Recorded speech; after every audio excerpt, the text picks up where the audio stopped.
There we go. So, hi, folks, and welcome. This is great that folks are here. We're going to go ahead and get started. I have a couple of co-facilitators tonight that are helping out with things a lot. Aaron is with the Bluegrass chapter, and he'll be helping me as the person doing the scenario with me, because we're doing a little bit of a live exercise, and Aaron's going to help me with that. Liz is going to be kind of helping facilitate behind the scenes.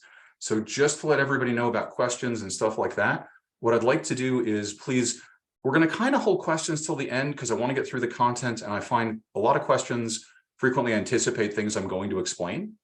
However, if you are lost, I said something which completely confuses you, you have no idea what I'm talking about, something like that, please go ahead and put that in the chat. Liz is going to look for that, and if more than like a couple of people are having trouble, she's going to interrupt me and say, Rylan, people are confused about this thing. And please, could you go back and cover that again so that we don't lose anybody? Okay, so please, by all means, do that. And otherwise, we probably will just hold questions till the end. So with that said, we're going to go ahead in. So tonight, we're going to talk about context diagrams and why I like to say they are the first and strongest go-to tool in your kit. They are just one of the most powerful things you can do early on in a project or any effort. If you're doing agile, you could do this on every epic or feature, depending on what the scope of your work is. And we're going to dive into that in a bit. Little about me, and there's a third book coming out soon, which will be published through the IIBA, which is kind of cool. It's going to be their first actual non-directly body of knowledge type of publication. It's going to be called The Rock Crusher. It's me and two other guys wrote this, and it's, in summary, it is about advanced backlog management and helping to make all the work that goes into deciding what to build visible and actionable, and really making that show in the universe. Because as BAs, everybody says, can't you just get the requirements? We're like, do you have any idea of how much work goes into that? Let's help make that visible, because it's seldom something we do purely on our own. You probably heard about this through Eventbrite. The best ways to connect with me are Eventbrite and LinkedIn. Yes, there is rylanlayton.com. However, the only time I've updated it in the last several years is when it broke and I had to fix it. That's about it. I really, to be honest, have not touched it in several years. So please feel free to connect with me on LinkedIn if you aren't already there. And otherwise, take a look at Eventbrite and keep up there. After this session, we'll be putting up the one that's in 3 months. Okay, and we're appreciating that we already have for the free sessions. We're starting to have registrations for the next one and the one after. So if you enjoy these talks, you'll probably enjoy others. My speaking style is mostly consistent. And then we're also having some workshops that I'm doing that are paid events. If you are a member of the IIBA and you look at I believe it's the global events calendar, you look at the link there, that link has a discount code for IIBA members. And if you know somebody who is, I will never know that you used it, that they gave it to you. It's okay. I'm just saying, we try to give a discount to IIBA members, but if you find it out that way, no one will come down and spank you about it. Okay. And the thing I want to very much tell you is this is brought to you through the partnerships that I've got with the IIBA. 3 of the chapters right now have signed up to join with me in making things available through the IIBA and in public. And it was great that we're able to do this because we're trying to reach a lot more people. And for me, this is also helping me manage my speaking, because I love to get to talk with groups. It's just that it's hard when I have a lot of different groups. So we're trying to do that all together. And I want to appreciate the 3 chapters that have signed up in the first place to do that. And there may be some more coming down the road. So with that, I'm going to give each person a couple of moments to talk about that. I hope this slide turned out okay here. Aaron, did you want to speak to this for a minute? Yeah, it looks great. So Bluegrass chapter is the local IIBA chapter in the great Commonwealth of Kentucky, known as the Bluegrass State. You can see we got 2 branches, and we cover the entire state. Our greatest value proposition is our excellent professional development program that develops business analysis professionals and leaders that deliver organizational results. So I will drop a PDF in the chat box of all our upcoming news and events, so we don't have to cover it here. Oh, that's great. I think you had one more slide too. Right? That was. Yeah, I covered that. Okay. Okay. Aaron, I'll go on if it's okay. I wanted to make sure you got to cover what you wanted to. Okay. All right. Go ahead. Did I skip anything? No, I did not. Okay. I am looking around. Amy, you're here from Birmingham. Would you like to speak to this for just a minute? You're welcome to unmute yourself.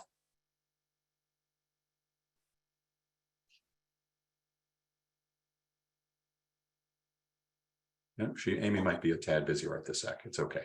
She is multitasking, Ryland. I'm sorry. So no, No, she's that not. is fine. Yeah, she's not gonna be able to speak up just yet, but So she is on. similarly for everybody else, the Birmingham chapter is very active, has a lot of other events as well. If you're local to Birmingham, or you have a chance to take a look at their website through the IIBA, which I think is Birmingham. Is it birmingham.iiba.org? Is it? Yeah, it's right here. Yeah. That's the website. Birmingham.iiba.org. If you're local, or you just want to, or you're not local, but you think, wow, some of those things would be interesting, take a look. One of the great things that's happened, call it a silver lining, call it a little bit of a benefit since COVID, is so many chapters are doing things now online, which makes them available much more broadly. Okay, so take a look at that if that's interesting for you. And then our last chapter, St. Louis. I am looking for. I'm here. Okay, Liz, I didn't realize if you'd be talking. Feel free. That's okay. Hi, everyone. This is Liz Soldwish-Sewell. I'm the president of the St. Louis chapter of the IIBA. We are happy to be celebrating our 15th year and very proud to be part of the America's Central region, the best in the IIBA. We are working primarily on some of our in-person social events this year to try to get everyone back together and rebuild our community after kind of taking a break during COVID. So we'd be happy to see any of you all when you're in town. Please reach out to me on LinkedIn. Thanks. Thank you, Liz. All right, so let's jump in.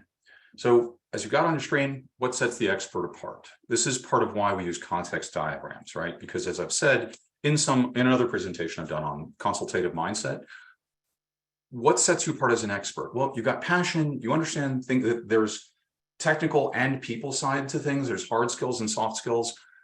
This comes under these two highlighted points. You need to be able to execute and explain your process, okay? As an expert, you don't just walk in and say, oh my God, I guess I'll just get it done. I'll just get it done. Leave me alone, I'll get it done. That's not being an expert. Can you imagine walking into your doctor's office and he's like, I don't know, but I'll just figure it out with you. I'll get it done. Or your accountant, it's tax season, or any other person where you're really expecting expertise.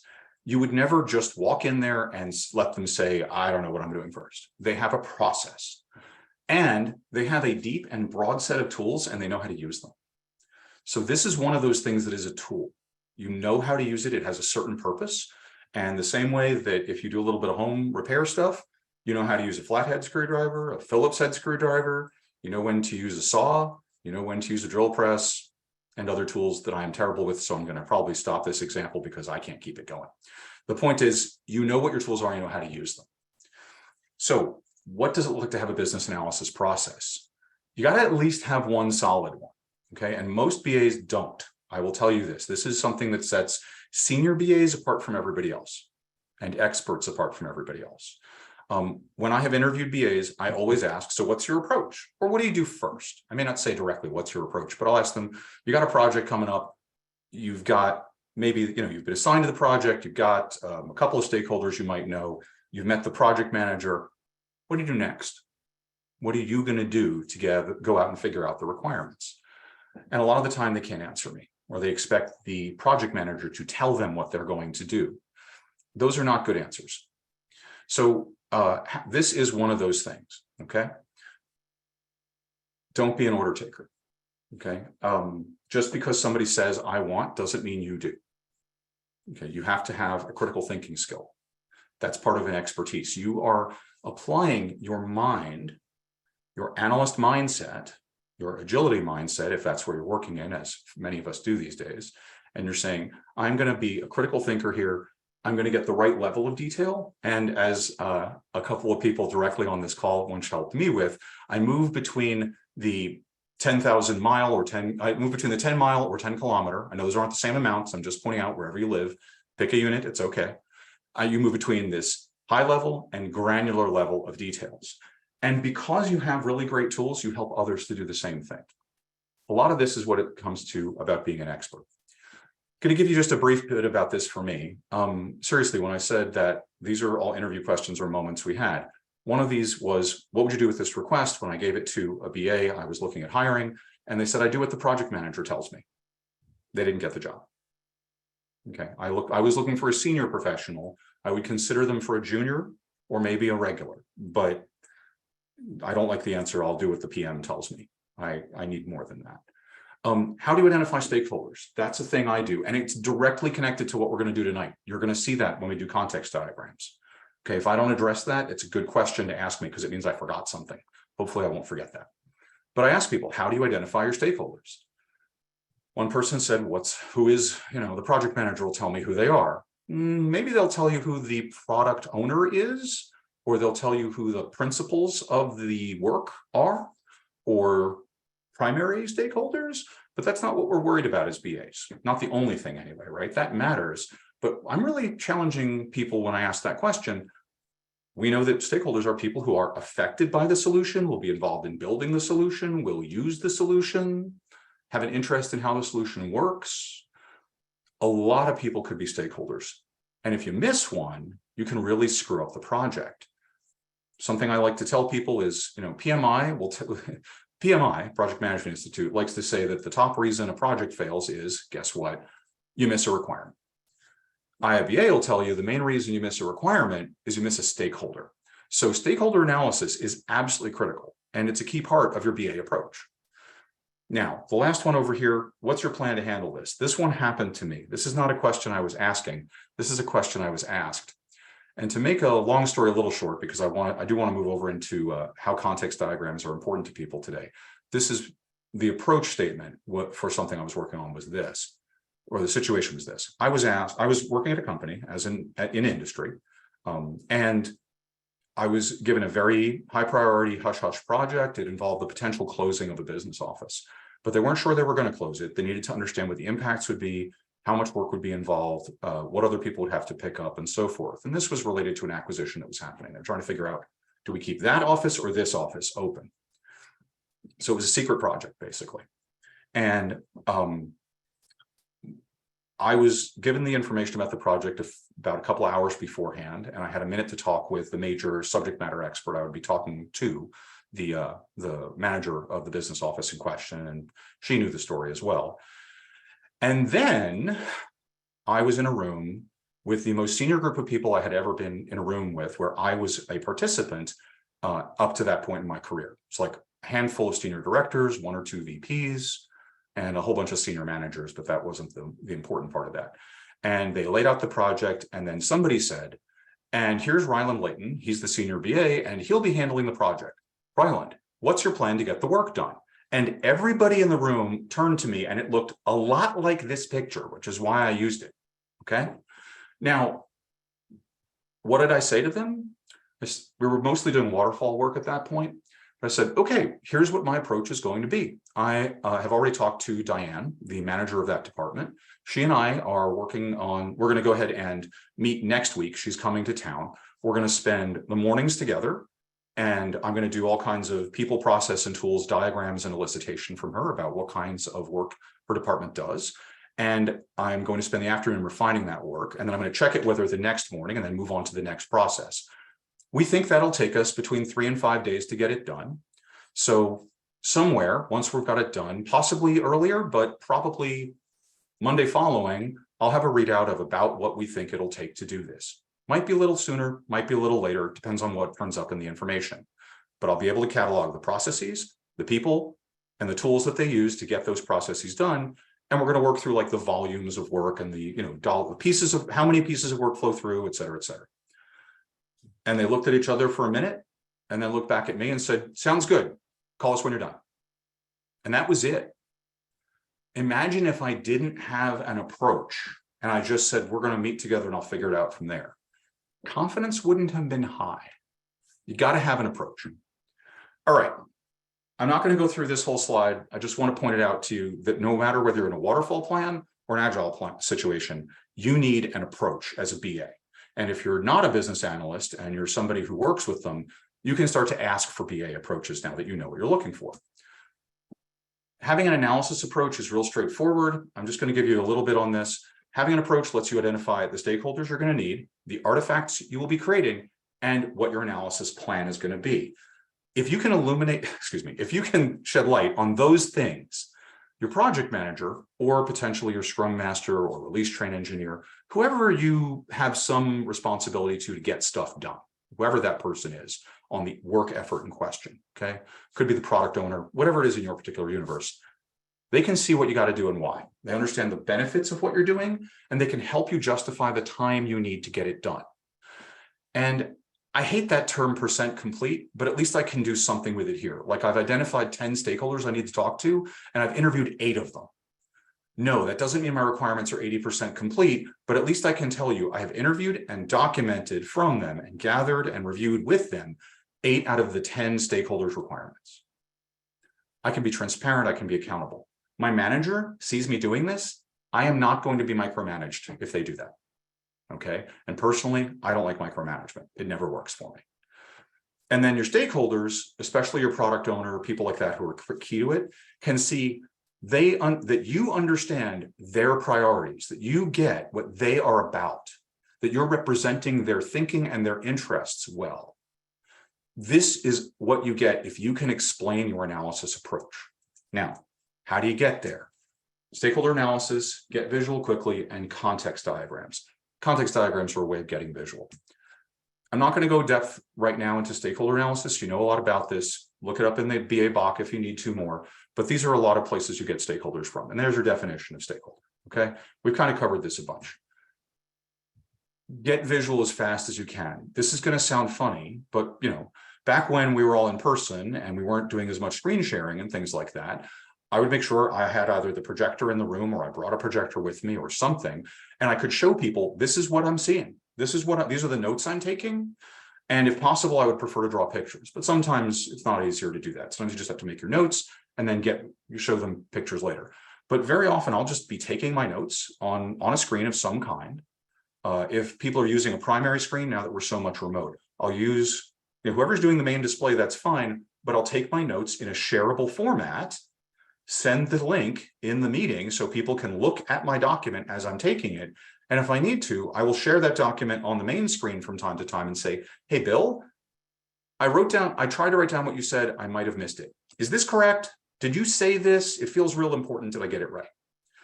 People now know their words are being recorded in a sense, not just recorded in a meeting if that's what's happening, but you are striving to take notes about what's important, right? It's not common we go back and really listen to every meeting that we record, right? We do that as a check, as like an emergency thing. But honestly, I've very rarely gone back to a 2-hour meeting and listened to it again. I, however, do use the heck out of my notes. If you can do it with a picture, which is what we're going to do with context diagrams, that is so much better. So again, context diagrams of any kind. This isn't the only one, but diagrams all over, notes. If you are facilitating and it is too much to take notes also, you can have somebody you've designated ahead or asked for their help ahead and ask them to please be the scribe. Don't assume that anybody's doing it for you. And obviously the other options. Okay, let's get into context diagrams for real.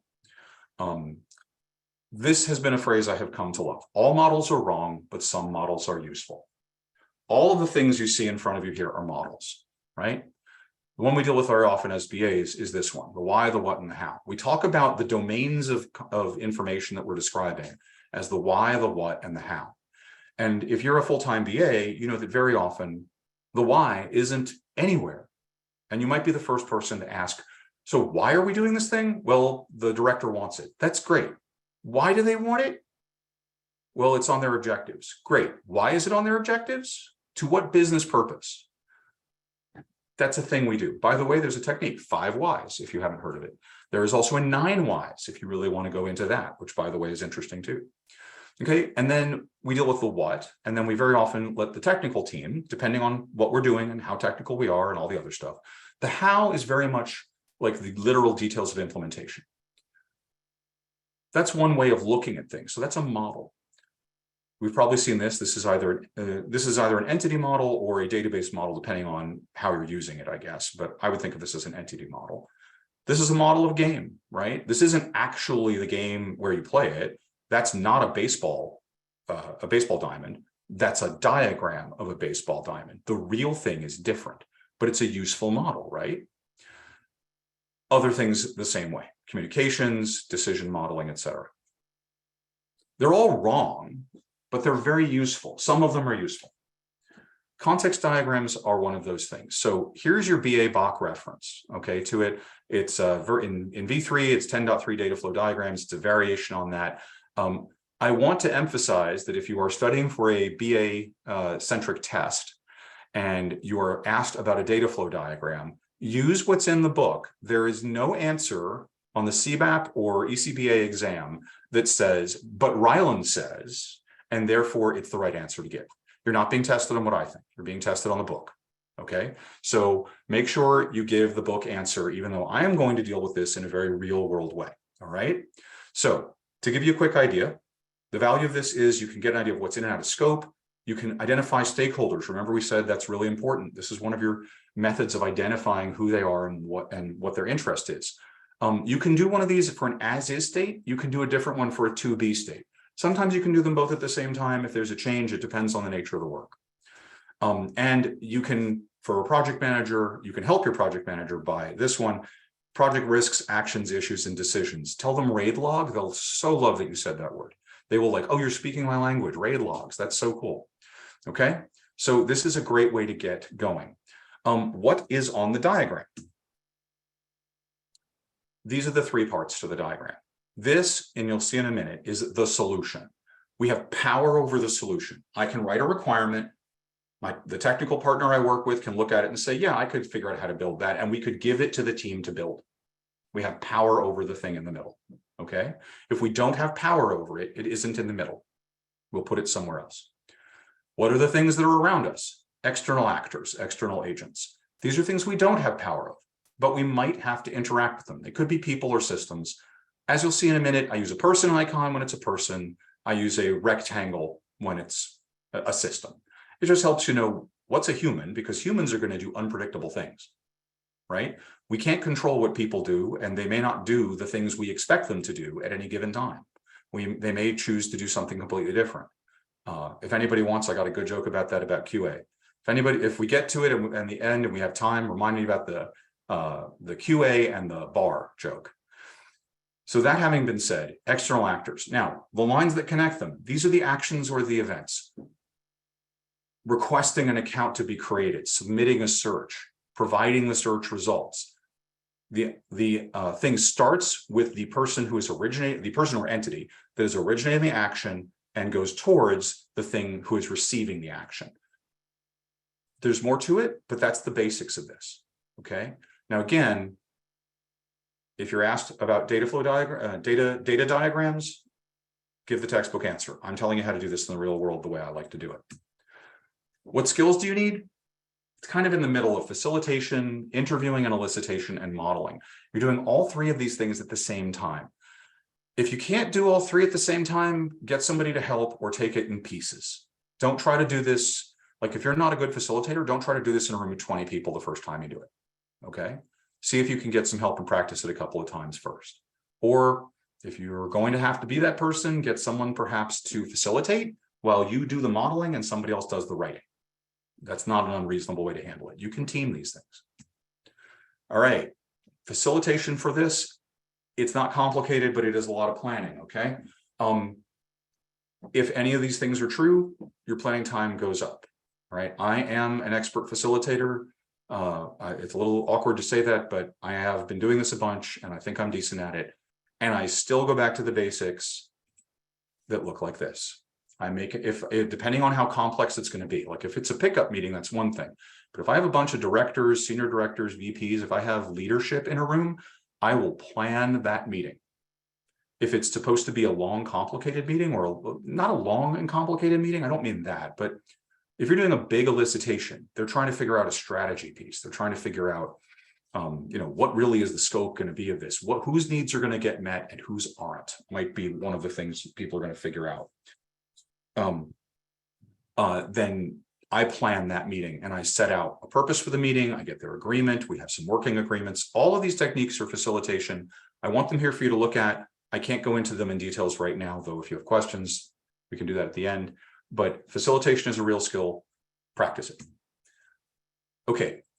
real world usage. I'm going to show you a context diagram that I did for a project. We're going to walk around some pieces of it so you get the idea. And then Aaron and I are going to go ahead and do one on the fly, unrehearsed, in real life, right in front of you. So we're all hoping that will go as well as we hope.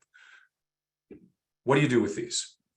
They're a breadth before depth technique, okay? They're a lightweight technique. You do not get so far into the how. Remember I said why, what, and how? Not a lot of how, okay? That would be getting deep. Once you've done your context diagram, you can definitely go and say, I'm going to do these pieces in more depth. That would be completely reasonable, and I'll show you that on the next diagram, well, on the diagram that we're going to go through that I did in the past for an engagement. You've got your stakeholder pieces. Remember, every capability here probably belongs to a manager or a team member of a manager in some kind, or if it belongs to a customer, somebody is invested in that customer's success. Those people are all indicative of stakeholders, right? So we're going to look at that, and we're going to talk about this one. This is the real big deal here. Did you discover scope limits or scope that you didn't know existed? That was the big deal in what I'm about to show you. So with that, here we go. So this project, as you see, we have a thing in the middle here. That's the solution. Was the we were replacing a homegrown authentication system with a Microsoft product that would do it as a commercial off-the-shelf piece of work. Okay, that is what we were intending to do. We said, great. Who will use this authentication solution? Who will it authenticate? What will it do for them once they are authenticated? Because it also managed identity. Okay, so we would know who you are, and we would like have your password, and we'd have some facts about you in there. Okay, all right. This is mostly about the existing and a certain amount of the to-be solution. All right. The new things people wanted were these. This was the big deal. They wanted to be able to have the authentication thing integrate with Google and Facebook to deal with those logons and their attributes. So if you wanted to sign up for this company's account system, which they could use through a desktop or a cell phone, it wasn't as an app as much as a website that was mobile friendly. So they have a website, you get an account in it, but to make your life easier, they wanted to start using Google and Facebook to manage identities. So you could sign up and say, I would like to sign up using Google. And it would say, are you granting the rights to this? To, you know, so-and-so's app wants to use me as your authentication system for their app. Are you up for that? And you would say yes to Google, and Google would say, sure. And now we would use that as your identity management. We would just authenticate and do that. So pretty much all the stuff in the middle here right now is the same. I'm just pointing out there's a desktop solution that they would do it through and a cell phone solution that they would do it through. But it's all the same thing. Create, authenticate, password recover, all the round trip of that. I want to request, creating, authenticating, or recovering, and I will do the thing for you and then give you an interface for it and confirm I've done it. Pretty much all of that. And then we were also saying there's over here this legacy thing. Again, rectangle, different solution that we're going to connect to. We have to do things. Legacy solution. This was where a existing set of identities are managed. So there's a migration impact, right? We said, oh, wait, there's an existing solution. Well, this is just going to do authentication. Yes or no, your password was right. And all the information about you is going to be stored over here, was the architecture thought. Okay, so we're going to do a one-time authentication, and then this system upon request is going to give you attributes. Do we have to do migration? Do we have a language preference? That's the idea we started with. So in one meeting, we got to here. Then it got a little more complicated. This is indicating I've zoomed into this area. Along the way, somebody said in a workshop, hey, what if the user of the app decides, or the website decides to call the call center to get a password reset? And me and my colleagues looked at each other because we said, no one's mentioned anyone could do that. What else can they do on the phone? I mean, like they get a human? Yes. Okay, so they call to a call center, not an automated system. Well, there's an IVR in the way. Yeah, but does it do anything, or does it just route the calls? It just routes the calls. It doesn't have any capabilities. Okay, so that's not really our thing. That's fine. They're going to call in, and someone in the call center, another human, is going to need to do what? They're going to be able to log in, inspect customer information, maybe reset it, maybe edit it, and we start asking, do these people have access to anything like PCI or PII? Credit information, person identifying information, those have to be treated sensitively, right? Yes. Later on, we will discover, yes, they do. Okay, great. That's fantastic. And then we knew, okay, well, who's going to grant these people the right to do that? Because that's a managed thing in the new world. Oh, so the security team has to get involved too. What did we just discover here? Bunches of scope. Teams that had we left them out, this whole thing would have fallen apart, right? This entire call center has to be trained to use the new solution. There are a lot of ways that could happen, but if it doesn't happen, we're in trouble. Remember, I said we're not going into great depth on certain things during a context diagram. Notice over here, I started a table. We just started to list some attributes. We said, what kind of attributes? Well, we didn't want to, what kind of attributes do customers have? We just started making a list just on the side. We don't want to dive into it in detail, but we just wanted to see, okay, let's just get an idea of what it is, and let's just write it down, just so we have an idea of what it is, okay? So that's where we found out there was new stuff, and yet it goes on.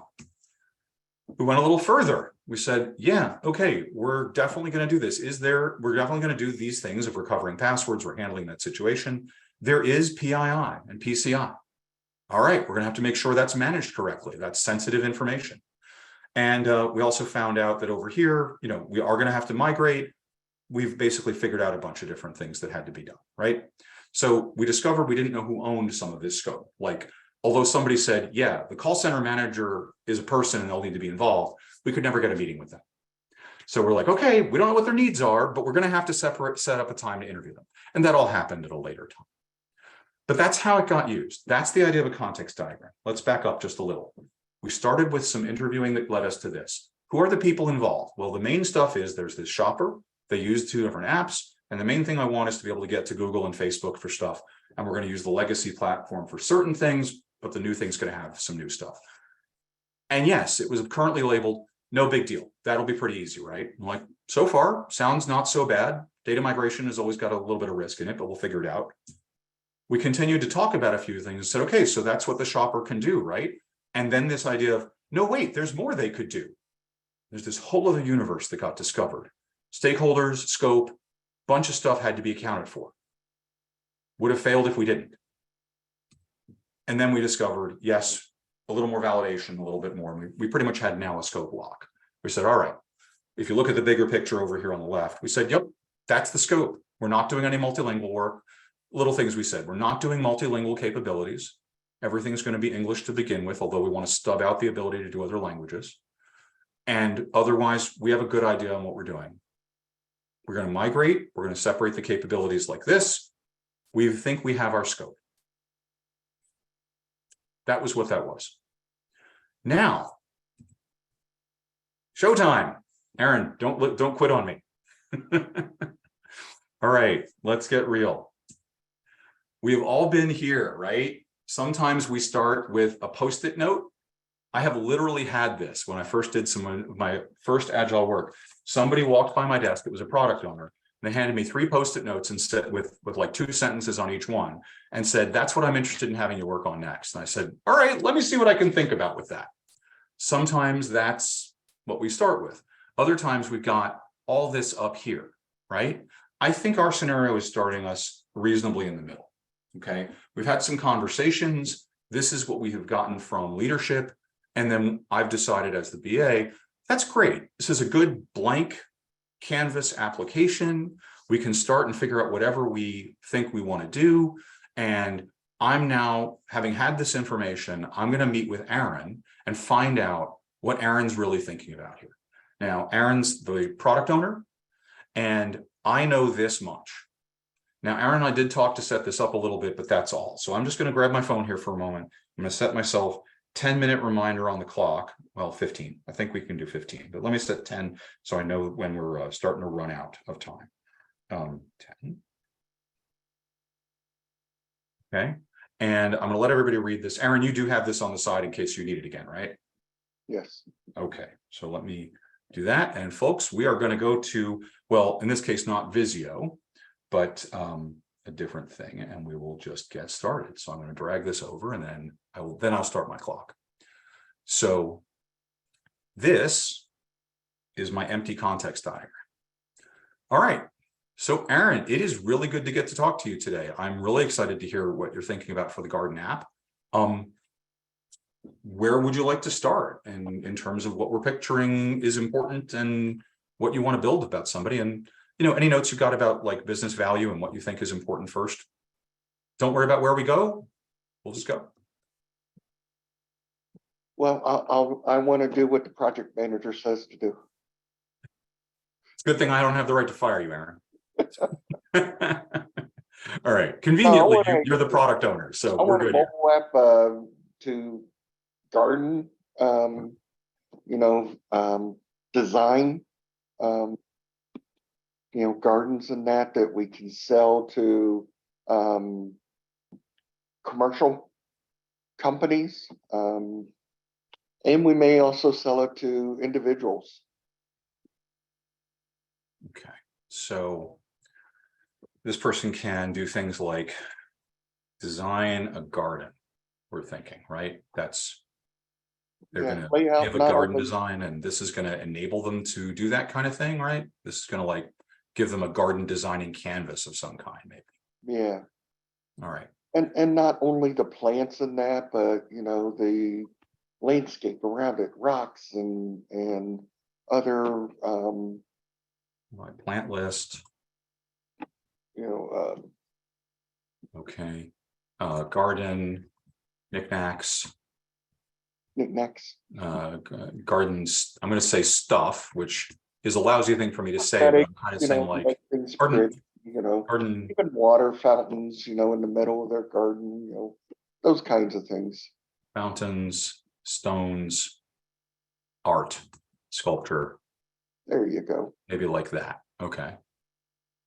Okay. So when they're designing a garden, let's unpack that a little bit, because we've said, okay, they're getting a canvas. We're going to give them a list of things. So let me break it a little bit to see if I can help. They're going to lay out the size of their garden, maybe? Yeah. So they They're should gonna know. select and place plants from the list, right? Yep. Select and place art, fountains. I'm trying to think, fountain, stones, art, sculpture. These are all like individual objects, right? We're not like putting in like a river or something and wanting to draw that. We're saying, I'm going to put a fountain here. Oh, we might want to do that. Okay. So I'm going to place art. They want a river go through their garden, then let them. Okay. Lay out a, I don't know, flowing. I'm going to put it as a flowing water feature, like a river or something. Okay, I'm not sure what that will really look like, but I kind of got it. So, and again, just folks on the fly, you know, making the diagram and making it pretty are two different skills. So just bear with me, because sometimes I'm like, it's not going to be pretty for a while. I just want it to work. I need it to work to begin with. That's the important thing here. Okay, so let's size of garden, select and place plants. I'm trying to think if I've missed anything else. All right. All right, I didn't mention, but I am also going to play the part of the technical lead when I need to, and I'm going to switch my hats over, because that person could be here at the table and I don't have them with me right now. Okay, I didn't designate another person. All right, so Aaron, being your technical guy for a moment, I'm just going to say, hey, that list of plants, we do have. We have a service that we can subscribe to, but we haven't subscribed yet, but we know it exists and we've scoped it out a little bit. It is the US plant database. And that is a thing where we could get all of this plant information if you think you want to like work anyway there. So we could like, the short version here would be things like submit request, submit query. And roughly speaking, it's like submit a query for like what kind of plants we'd be interested in, like what zones, or, do you want like, hardwoods, or do you want cactus? Like we could talk about that kind of thing, and this will supply plant information. At the high level, that's kind of like what it's going to do for us. And I know they exist, but we haven't done the work to connect to them yet. Okay. Can they, that might be nice in that, but they may want to purchase from their local green or lawn and garden place, and even hire a landscaper, as well as purchase all the plants and structures or sculptures and waterways and things from that local market instead of some US plant provider. So can I say like a shopping list for a garden? Is that okay? Yeah, And you said something about landscapers and stuff. Like what yeah. are you We thinking can they would do? hire, the landscaper from the local lawn and garden or So would it be place. like I'm laying out the garden and I'm going to send this to somebody to get a bid on it, or like Yes, somebody I know? yeah, Hire a you may landscaper? have multiple lawn and garden places that are local to you and that, and you could send bids. Send So out. the app should know, what the local lawn and garden places are. Okay. So I got to know who the local. Okay. Tech So guy. I have no idea how I'm going to do that. maybe However, think, we could talk about letting people sign up to be in the service. I know we could do that. Would that be interesting? Or do you want like us to be like pulling something from the yellow pages and giving people a directory and letting them search? Or do you want it to be like people who signed up? yeah, I'd say the people that signed up. So that's Right. one way we could gain revenues, have the lawn and garden places sign up for this. All Uh, right. Can and then no, go ahead. I'm sorry. the individuals, be able to select those local lawn and garden places to purchase the plants and the other structures and stuff. All right. So we're not, can I call this person a homeowner? Is that pretty safe for now? Yeah, Okay. So, because I get the feeling we're mostly talking about people who own a home, whether it's a single family home or something, or a townhouse, but they have a yard of whatever it is. This is somebody who has a piece of land they want to make a garden design for. Doesn't even have to be theirs in theory, right? It could be their neighbors or their mom, whatever it could be, right? So as long as, but I can call them a homeowner for now, I guess. Feel free to let me know if there's a better way to describe that person. And over here, I don't know how to say other than the company.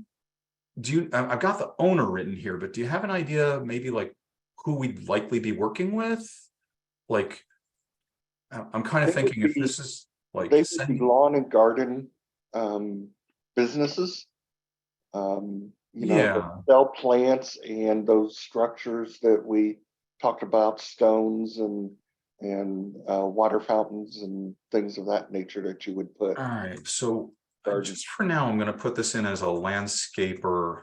And over here, I feel like if you're saying you were talking about like supply, like garden supply store, Yes, like because the landscaper is going to do the work and they may get the materials, but in my experience, like you don't buy the materials from the landscaper, like they get it and do the work. If they're get the contract to build the garden you're designing, they go out and get all the materials. yeah, the lawn and garden, some of the lawn and garden companies and that also have a landscaping business where you can um, hire the landscaper right from that lawn and garden place, where you also get the plants, fertilizer if you need it, and all those structures that we talked about.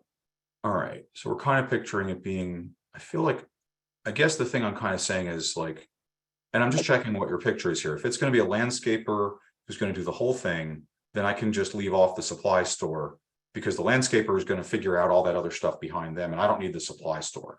So we're not dealing with these guys, just these. Is that right in your vision?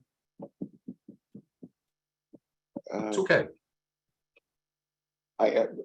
They could be the same. That's what I'm saying is the landscaper could be working for the lawn and garden place, and Well, you would get it all from the same place. Okay. Let me think that through. Let me just put them next to each other and maybe something else will come out. Let's leave it for a sec. But So, you're right, they could be separate. The landscaper you might hire outside. so maybe it's just, maybe we say, service or material provider. Like they could do both, or they could just do one or the other. We don't know yet, but so far there's no reason to separate them because they look really the same from your point of view. Because stop me if I'm getting this wrong. I'm sorry, I'm trying to make a little bit of room in my diagram here. Like if I take this guy, they're going to have to do a couple of things. Like, and again, like I said, pretty and good are different things. They got to sign up with our company, right? Like they've got to pay a fee or at least volunteer to be in, right? Because we're not just implementing a browser and saying, hey, we can send it to somebody. Like, I mean, we could do a thing where you could print out the garden design and the list of the stuff you put in the garden as like a shopping list. Like, I think I had that from something we were talking about, and we could let you just email that to people. Oop. I'm going to give us 5 more minutes here. 5 more minutes. I made it complicated, didn't I? No, this is good. This is exactly how these conversations go, right? And we'll talk about that at the end. But right, so there's that shopping list. So you could maybe, should we say a shopping list for garden, view and print,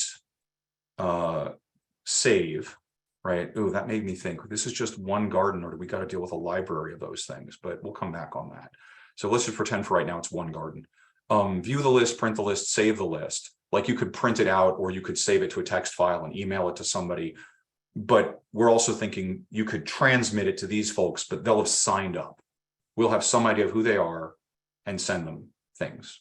I just want to check, because I know I said that, but I didn't really let you answer. Are they signing up with us, or is it just like somehow we're going to put in a directory and say, find out an email and send them things? Yeah, I think the landscaper or lawn and garden places would sign up with the app to be the service provider. Okay. And are we charging for that to begin with? Like, do we need to charge them to be in our system, or do you think that's later down the road maybe? Somehow, right?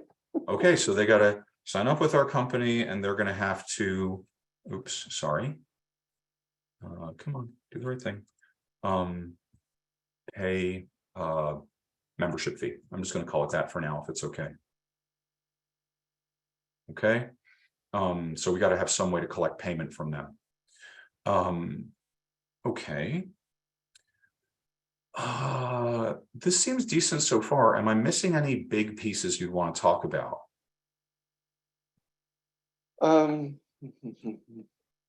if we want to make it a commercial app to sell to, you know, the commercial lawn and garden places that would have greenhouses, you know, so they may want to lay out their greenhouse, and you know, what plants are they going to grow in that greenhouse? The structure, you know, that you put the greenhouse in. How do you water those plants? You know, how do you run water through the greenhouse to ensure, you know? So is that different than homeowner? Are they just making a big greenhouse design and laying it out, or do you mean something else? Could be a homeowner, you know, could be a farm or something that would have a greenhouse, but I was thinking more of the commercial lawn and garden stores. And that's where you would go and buy plants. Well, they would have a greenhouse, maybe, you know, on site, where they grow those plants to sell.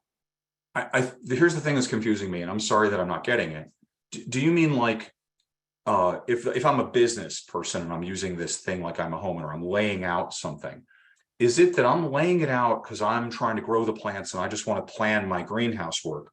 Or am I doing that less to plan my work, but more to like show a shopper, like a homeowner, hey, you've said you want to buy these plants, here's where they are in my store? Is one of those more right than the other?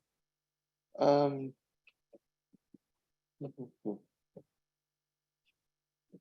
know, I think it's lay out the greenhouse. Okay, so laying out like they're So planting. now they're not the service provider, they're their customer. And yeah, laying out their plants in the greenhouse, something like that. Okay, but they're not doing it to give it to somebody to do something with. They're just looking and saying, I've got this much space. What plants am I going to put in to grow so that I have something to sell later? It's the same abilities this person is using, but maybe not all of them. Yes. But the garden design they're still doing.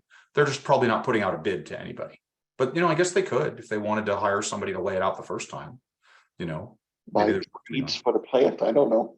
Yeah, I mean, sometimes, not everybody keeps it depends on how they look at it, but okay, still all those abilities are there. Okay, we are at time. So let's call our scene there. Aaron, thanks. That actually went just great. Okay. We'll use this in a little bit and we'll talk it through for a moment. Okay. I'm just going to take this away for a moment. So that's the scene. All right. So Aaron, stay with me because we'll probably talk about a few things, but I'm opening this to the room. I'm not trying to take a lot of questions right now, but I want to point this out. As we did this work, did we start to talk about things that were in and out of scope? Like I probed here a bit, right? And we said, it's laying this out. It's not creating a list of where you could find the plants in my store to show a customer. Okay, I have an idea of what it isn't. That's important. Refinement, we refined things as we went along. Originally, I had a couple things and then I said that's kind of a big bucket. Let's break it out a little, right? We didn't talk about prioritization very much, but if we had, just to give you an idea, Aaron, we're obviously going to approach this let's pretend we're doing it again for a second. We're going to talk about what we could build first. What's the most important thing to do? I'm just thinking about what's valuable from a business viewpoint. For those of you that haven't thought about it, I'm using the agile analysis principles from the BA-BOK, from the extension of the BA-BOK.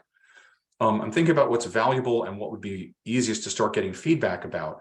I think this person is later because if we don't have a homeowner, everything about this person isn't important. Because if we don't get people who want to use the app and have something valuable in it, it doesn't matter if these people could get a proposal because we don't have anything to send them. So I'm thinking maybe we start over here with the homeowner with a really simple first set of a garden canvas and maybe a fixed list of plants for like your test city. If you've got a few people to test it, let's just give them a short list of plants. That lets me defer the work for the integration over here and just start getting some simple, what kind of features do I need feedback from people? So they could say, do I need more plants? Do I need to be able to shape my garden differently? Do you think that'd be an okay place to start, given that we're doing agile work? Like, I think that could be maybe our first sprint or two, if you agree. If you think it should be something else, what do you think? No, I think That's okay. All right.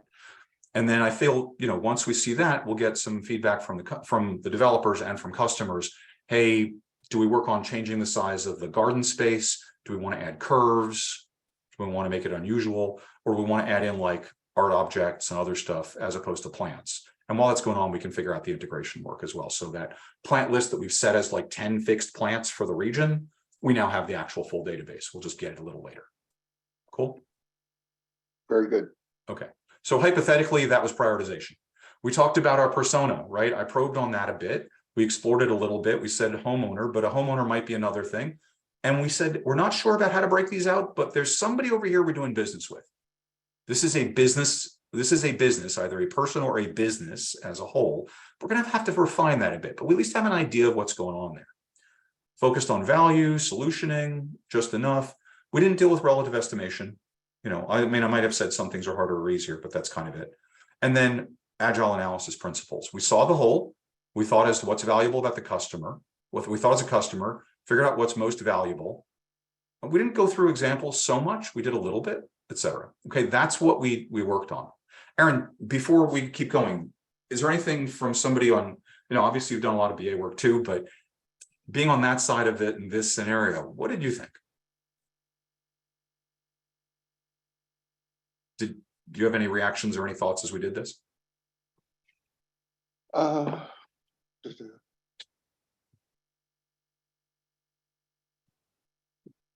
was an interesting exercise to see how that goes, and it really hit home that that is how business analysts work. Okay. Yeah, good questions, or good ideas rather. Okay, let me put that aside. We'll bring it back when we need to. All right, let's continue. So kind of all fits together, I hope, right? You could see from that. Now I have an idea of what my approach is going to be. I can say I know who my stakeholders are. I know what technical team I'm probably going to work with. I know who my first stakeholders in the app are. If we knew what businesses we were dealing with, I might know more about who I was going to involve. I could talk about what artifacts I'm going to build. For example, kind of pulling this back, I could talk about I'm going to build a backlog. I'm going to build some user stories. I might work on an entity relationship design with my technical team member, right? There are a lot of things I could go from here, and I have a starting point for them. And I can explain why I might want to build those things and what I'm going to do.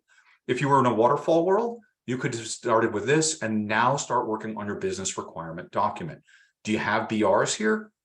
Solution shall enable homeowner to lay out a garden. What does layout mean? To design a garden of, the garden, the solution shall enable the garden to be of up to the following dimensions of a rectangle. You could start being very waterfall from here and refine your requirements. Agile or waterfall, this is a good place to start. You have an idea of what your scope is, okay? Of what you're trying to get to. And you've got your analysis plan. You can start to say to people, hey, should I, this is how I'm going to approach this. This is what's in an agile world. This is what I'm going to do first. I'm going to get the team working on that. While they're doing that, I'm going to use those 2 to 4 weeks that I've bought to analyze the following things next. And Aaron can tell you if he thinks you're in the right direction or not. So we worked with facilitation, modeling, and elicitation all at the same time. The model's wrong, right? It's not perfect, but it's useful. And I can elaborate on it. I can update this stuff and come back to Aaron and say, I thought about this. Provide a list of plant and list options. I think if I break that out, I need to be able to pick a zone. I need to filter. I need to sort. I might need to select budget. Maybe I want to list a running budget of my plants as I've laid out my garden as I go along. These are the kinds of things that come up as features and ideas as you elaborate from here and you refine your work. Again, it's why I'm a fan of agile work on this. And I think you saw some of these. All right. So we're going to go to some question stuff. I should have updated this slide. This is not what's going on next. Get rid of this thing in your mind. Remember, we got, look at the various websites that people have given from the chapters that are supporting this, and check out on Eventbrite for our upcoming sessions like this. There's going to be about one a month, and the workshops. I'm doing the next one is on user stories. Take a look at that, see if it's interesting for you. And we will open up to questions at this point, because I think we're there, which is great. This is exactly what I hoped for. We have about a half hour for questions. If you have had enough of me tonight, you're not missing any more presentation. We're up to questions. All right. Liz, can you come back in and possibly help me with questions? Was there anything in the chat that looked like it would be critical? I can. Several people put into the chat that they want to know how to access the recording. Okay. It should be, I'm going to make that available through Zoom. So if you registered tonight, you'll get a link in the future and it'll tell you how to access it. Okay. It'll be available for 30 days. 30 days, right. A couple of other things. Someone had written, how do you keep your ideas from creeping into the business needs other than by just asking questions? I don't have a problem with my ideas creeping in. Yeah. I mean, it's collaborative. It's supposed to be creative. I will tell you that I've done this session a few times. Aaron came up with some stuff that is new compared to other people I've worked with. When we were doing a little bit of our pre-session, he talked about like maybe laying out a sprinkler system. Nobody had ever thought about that before that I've worked with and done this scenario with. There's always been something new, but yeah, that's like the kind of thing. So I think it's fine. Honestly, I feel like that's part of the BA. I think one of the highest compliments I've ever had as a BA was that a senior product manager wanted me on their team because they felt I would be a good thought partner, that we could refine and ideas and be creative about them together. I don't feel there's any problem bringing your ideas in. If you work somewhere where your ideas are like, you must leave them out the door, I would consider why that is the way it is. Okay. We have William Powers asked, would you complete a build versus buy analysis? I mean, if you were trying to figure out, should you buy it or build it, I think you could still do that with starting with a context diagram, in the sense of if you're not replacing an existing system, right? Because you can identify what's important to you. And I'm going to blend two questions there about, ideas creeping in, like the idea about the, the sprinkler system or laying out things like a water feature that had not come up before either, of like, sure, maybe you put a fountain somewhere, but laying out a path that you're going to make a garden water feature flow through, or something that hadn't come up before as an idea in the past. So the point is,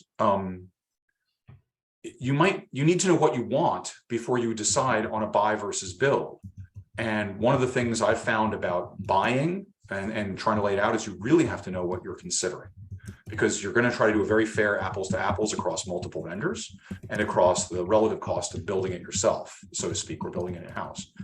So you actually need to do more analysis there if you don't have an existing product in front of you that you're using. So I guess I'm just saying this fits into a buy versus build conversation. It itself is not a buy versus build analysis. Okay. I hope that makes sense. By the way, if my answer doesn't make you satisfied with it or something, please feel free to put that in the chat or raise your hand or something like that. Okay. Like if I said, no, Rylan, you missed the point. You missed the point, not what I asked. Okay. Pearl asks, what could be the difference between using the context diagrams and using case or process mapping? Well, they're very different things. So use cases, right? Very similar in the sense of if you're doing a use case diagram, right? Just kind of naming capabilities and like, then you're going to enumerate those capabilities and so forth. I like this because it shows additional things. Like when you're dealing with external actors, man, I really messed that diagram up for a second. Like this plant database thing. If I knew that I had it, that might be a thing. Like I could have a thing of, I mean, you can do that with a use case diagram of, something does this, and then the system is going to query, the system in that case being a valid actor, is going to query the US plant database or something. I just find this is easier to begin with because I find this diagramming system is very easy for my stakeholders to pick up on and work with me on as I do it. They can see it, they see me doing it, they see it's fluid. Use cases sometimes are a little stale. Like you're just writing small pieces, it doesn't begin to show a picture. I absolutely would consider harvesting what I have here into a list of use cases and possibly doing them by extension if it would help me. Like if you're thinking of formal use casing, like this use case extends that case or includes this other case. I don't know that that's valuable, but I've seen it done. It depends on what you're trying to do. I like starting here, again, breadth before depth, okay? And the other one was process diagramming. Was that the other question about it? I think that was, yeah. So Process mapping, yeah. Process mapping. This isn't really a process map. I don't want to get into step after step after step. I'm just listing capabilities that different entities would enjoy or need, right? I'm not saying how someone will lay out a garden when I'm looking over here, right? I'm not trying to get into the process of laying it out. That's too deep. I know they need to, especially when I'm doing agility. My preferred path when I talk to people about building this is, again, MVP. I'm going to quote Eric Ries here. I believe it's Eric Ries. If you are not embarrassed by your minimum viable product, you did too much work.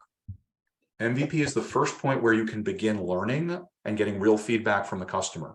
And you should be ashamed to show it to them. The point is, don't waste your money, start getting feedback. They'll tell you, I mean, you're preparing them to see something that's a work in progress, right? But they'll tell you, what I really need next is this. Fantastic, they just helped you prioritize. And I will tell you when I've done that, the customer has usually picked something I didn't pick or I didn't know that they wanted when I've gotten real world feedback. So I don't want to do this as a process thing. I want to keep it high enough level that we're doing that we're getting getting information. So I started to say, like, the first thing I would do is you get a 10 by 10 garden, you get nothing else. And you get 6 plants you can put in it. Now I can show somebody the concept of, we're going to let you lay out a garden, and it could be bigger, it could be different sized. Tell me if that's real, how critical that is to you. And you could pick any of these 6 plants, which are relevant for our city. They're normally in our city, so let's do that. And just, you can stack them in here. And I might have an idea of things I want to get their feedback about next. Like, do you want more plants? Would you want to be able to filter for them? Is it better that you need to lay out your garden size? Do you need curves? That's my point. It's why I don't want to do a process this early. Okay. I want to just do those pieces that will let me get to the next step. That way I'm avoiding waste. I know it probably killed the point. Sorry. Okay, Liz, what's our next one? Sure. Karen comments that, in this scenario, your stakeholder seems unprepared, which is true to life.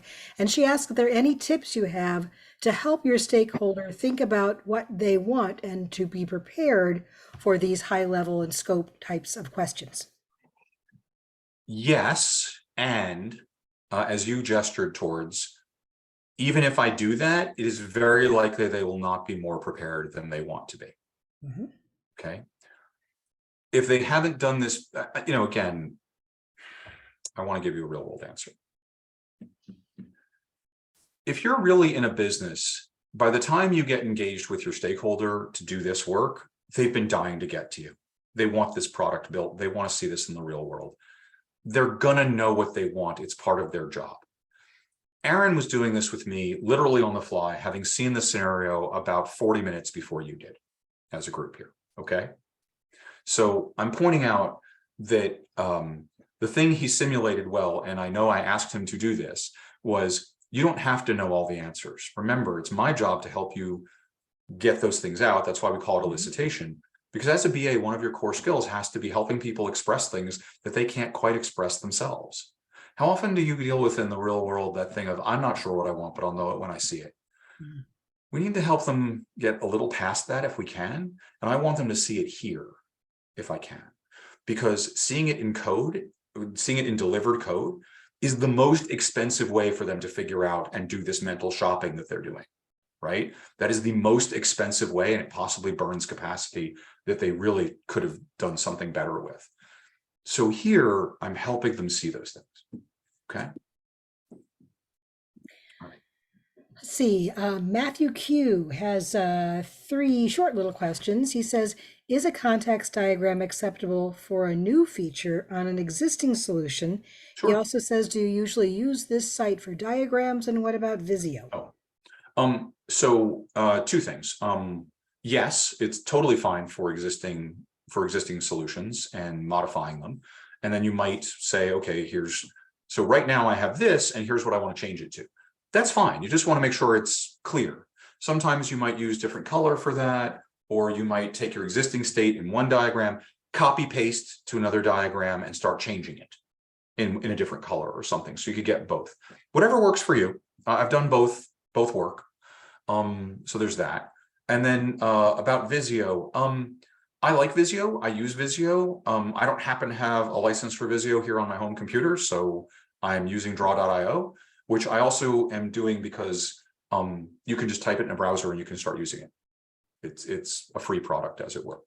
So and it is good enough. And to be honest, I worked at a company that was not a Microsoft company, and we used the desktop things, but anything else was more.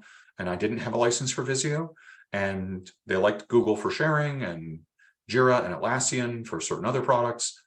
I spent 3 years working primarily in draw.io for my diagrams. It's a totally good tool. But if you prefer Visio, nothing wrong with it either. Use the tool that works for you. The only thing I would caution you about is PowerPoint isn't very good for this because it doesn't let you keep extending your canvas. And it isn't very good about creating additional attachment points. Like in Visio or this solution, you see how I've got all these little extra, I have to click off of it, but then I hover over, all these little connection points that might not be easy to see on your screen, it depends. But in Visio or this, you can add and edit connection points. PowerPoint doesn't really let you do that, so don't go with that. I'm seeing in a couple of notes about Miro, I'm sure Mural. There are a lot of tools that'll let you do this. Do what works. Do what works. You don't have to do it the way I do it, other than the general technique. Okay. And let's see here. Raji says, consider you know little about the solution being asked of you. How do you know what questions to ask? Well, I am sitting there with the product owner, and I did get a little info, right? If not, then there's not much else I can do, and they'd better be ready to explain more. But again, you're at work. This person wants the solution. It's their job. They're probably really looking forward to getting this app built. They've done a lot of thinking about it. It's your job. I like to think of the job of a BA is to help, somebody built a castle in the air in their mind, and we were either bringing that castle down to the ground and making it work down here, or we're building some scaffolding up to it and figuring out how to make it work. But one way or the other, we're taking a trip with the product owner or whoever. So honestly, that solution I was talking about, or rather, let me go back to here for a second, right? The garden app. That's as much as I know walking into, but there's a lot here. It's a yard and garden design app. If I didn't know what a yard or a garden was, I would have a problem, I guess. It's going to be marketed to large chain independent garden companies, but we're also going to make it available for purchase by individuals. I've got a little bit of info here. It's okay. You seldom walk in with nothing, but yeah, as a consultant, I guess I have sometimes. I guess I'm just saying that's fine. They'll explain it to me. Get people talking. Just have that mutual understanding of what you know and what you don't know. What I know and what I don't know as the consultant helping them, or the BA. Neville says, do you go deeper with level 1, level 2 DFDs, or do you go deeper with process flows, ERDs, or other non-DFD mapping? Yes, as I need to. It depends on what I'm doing. So back in that other solution, right over here, let me go back to, just so I got that around a little bit, like the one I worked with here. Like eventually we talked about, let's catalog out what are the attributes that we're going to need to store about this shopper. Who are the roles we're going to need in security administration, and what abilities in detail are call center people going to need. We went deeper on everything. This is a breadth before depth technique, but it lets you flow out what you might need to do, right? It lets me decide as the BA, all right, that's the overall picture, granted, not the elaborated one, but that's the overall picture.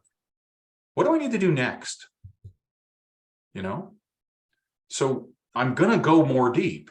There's a point at which I'll just stop using my context diagram other than as a reference, like, hey, remember we said this thing? Did we mean X or Y when we said it? A little bit more elaboration, but that's it. That's the kind of stuff we're dealing with. So yeah, I'm always going to add. I'm saying as a BA, you're going to discuss with people what you think you should add, and you're going to create documents that are fit for use and add the necessary depth for whatever framework you're working in. Okay, Liz, what's the next one? Sure. Let's see. That actually led right into what should be the next step for the BA after communicating context diagram design with users or stakeholders. Well, so let's say it's not so much communicating it to them, but you've used this as that. And I'm going to stay within this agile framework. If somebody wants to talk about waterfall, go ahead and let me know. But I think it's probably pretty adaptable there. From there, I'm figuring out, okay, how are we going to get the work done? I'm going to start writing epics and features and stories, depending on what framework you're working in. I certainly need the stories, but I need some grouping of them. I'll decide, am I going wide across everything? Like, what's the most important thing?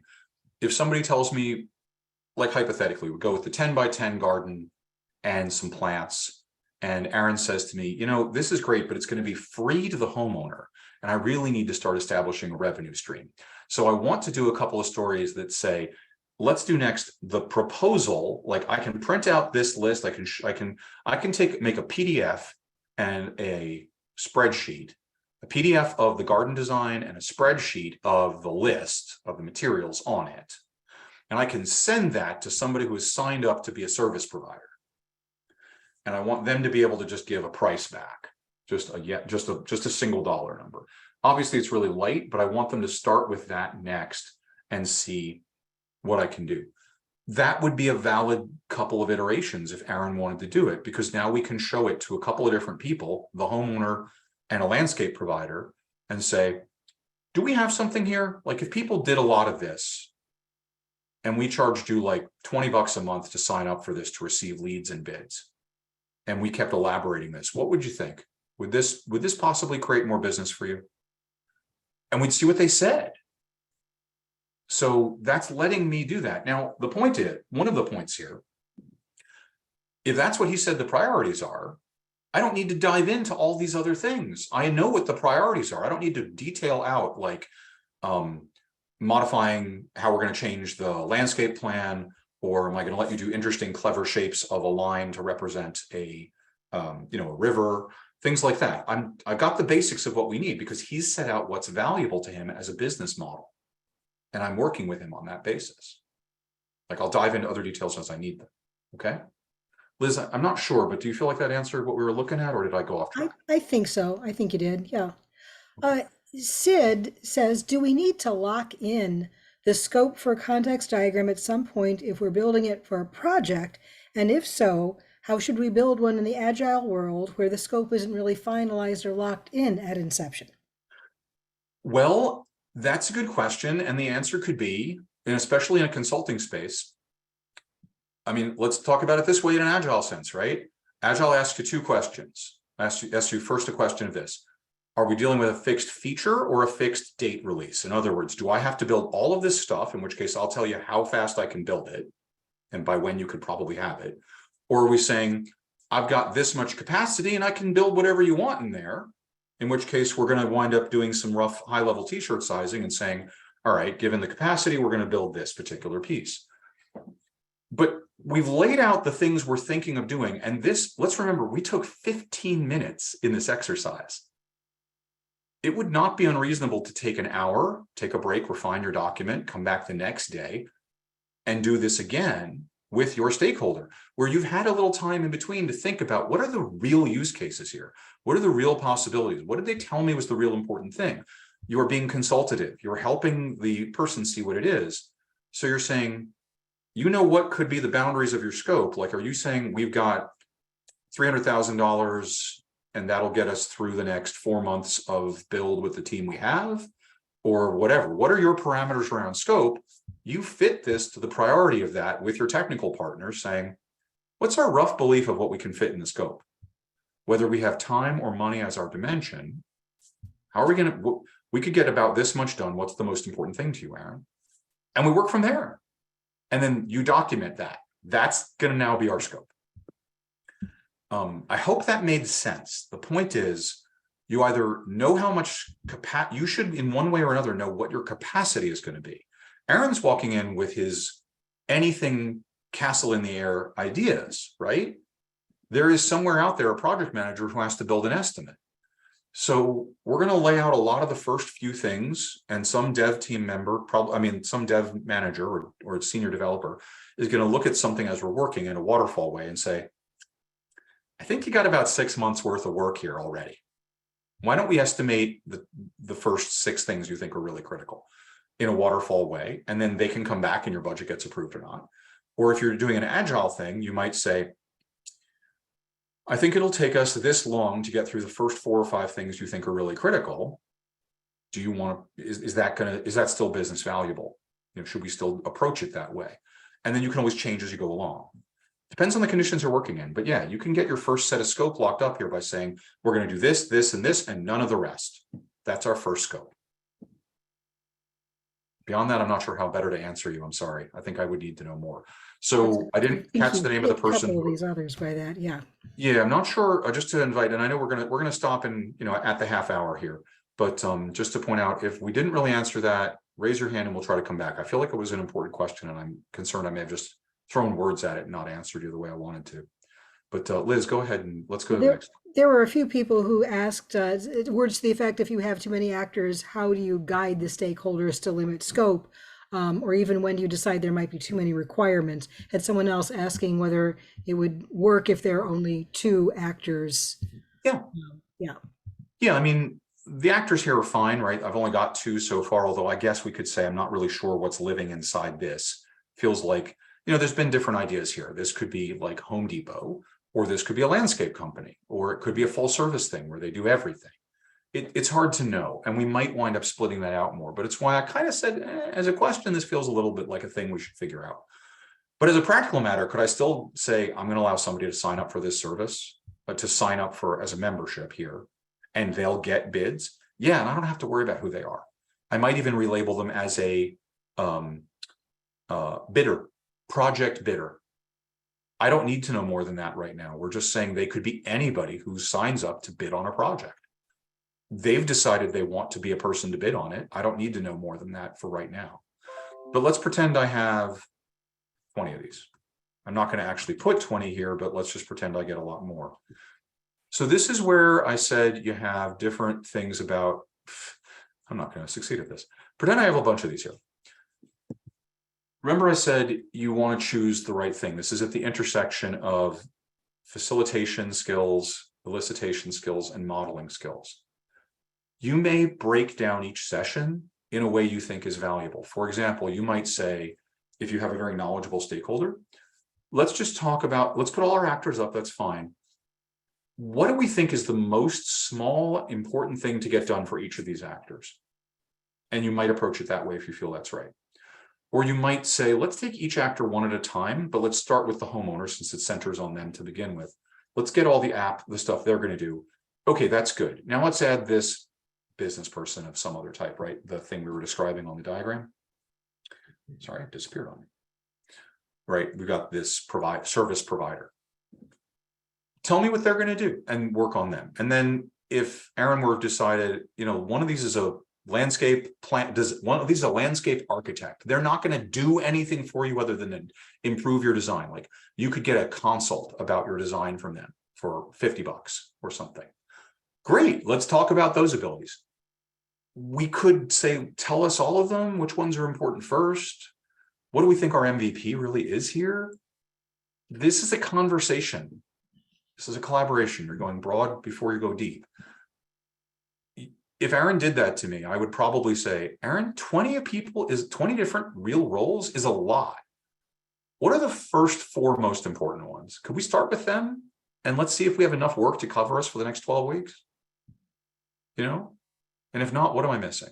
Or if so, no, that won't cover the next 12 weeks. We got to do a lot more for all these different people. Okay, what is important, right? Think of your agile analysis principles. Let's go back to them. See the whole. I want to see what he's thinking. Think as a customer. Which customer am I? There were several. What's valuable to me or the effort, right? Let's use some examples. Understand what's doable. Aaron may want me to get, and this is not uncommon for those of us in consulting or those of you in industry, it happens all the time, right? You have your stated requirements have 26 weeks of work as an estimate, and somebody tells you you can have 12 weeks. Well, then that's not doable. We can pick what 12 weeks of this 26 are valuable enough to do, and would then justify additional funding if they proved out to be valuable. Because we don't have 26 weeks, we've got 12.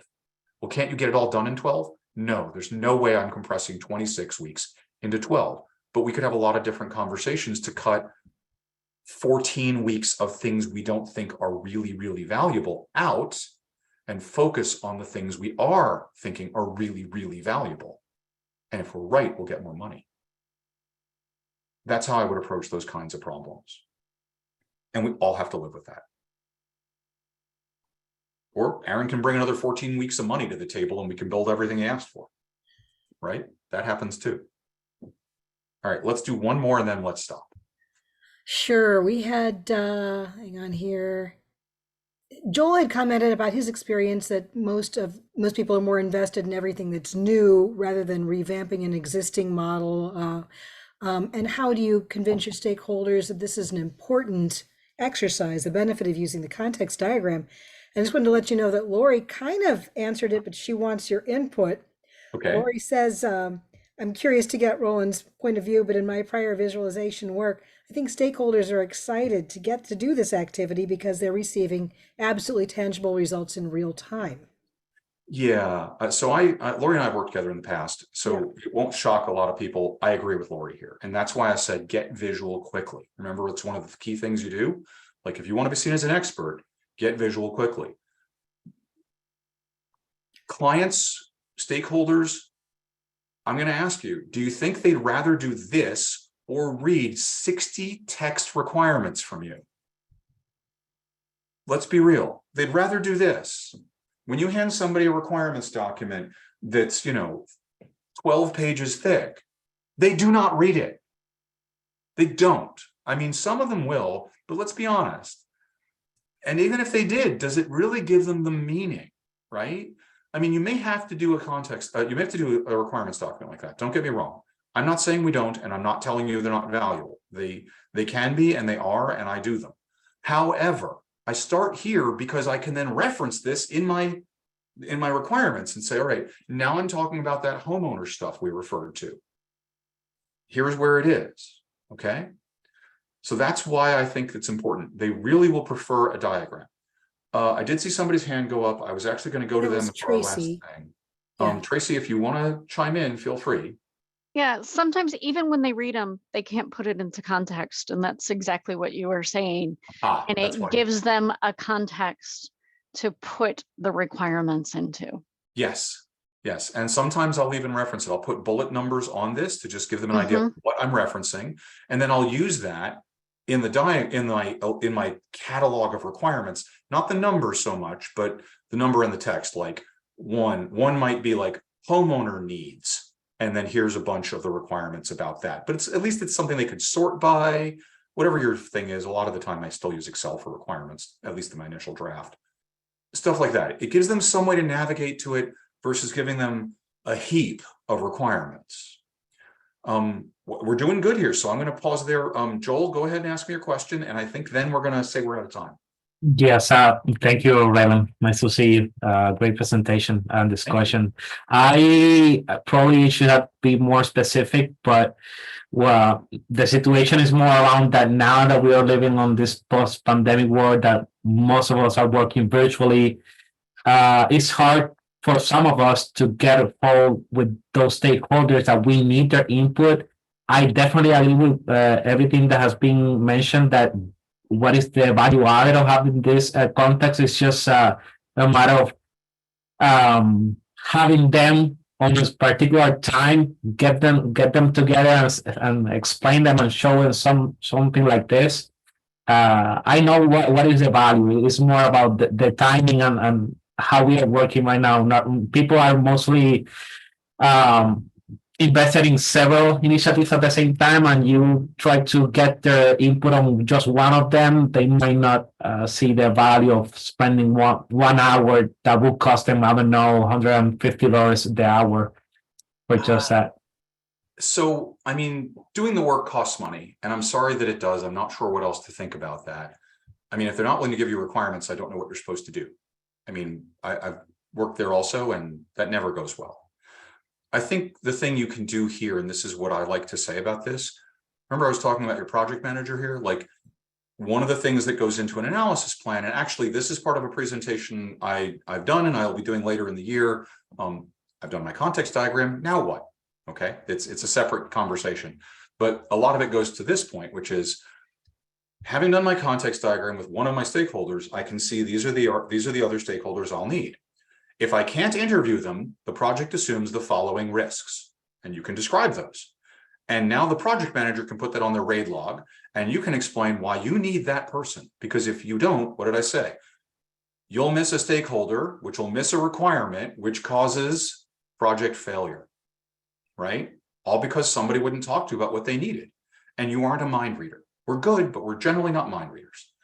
That said, you now have a basis to say, unless I can get my interviews with these people and they tell me what they need or what the impacts to their team would be. Remember my, whoops, it is further down, sorry.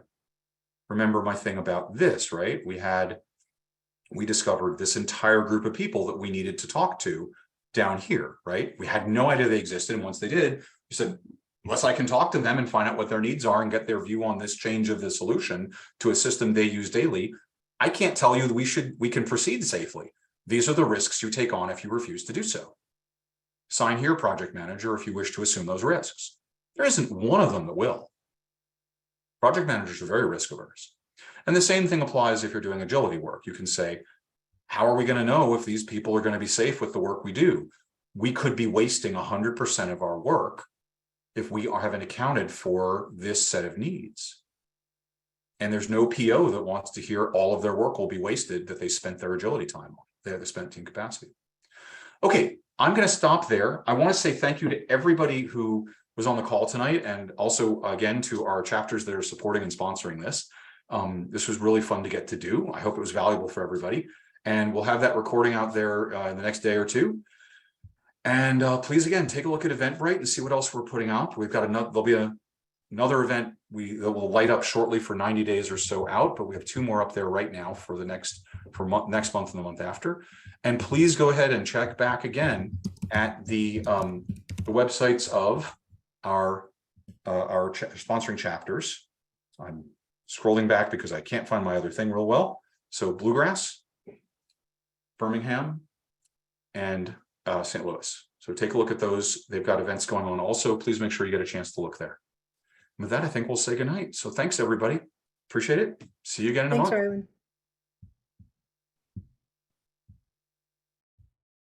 Thank you.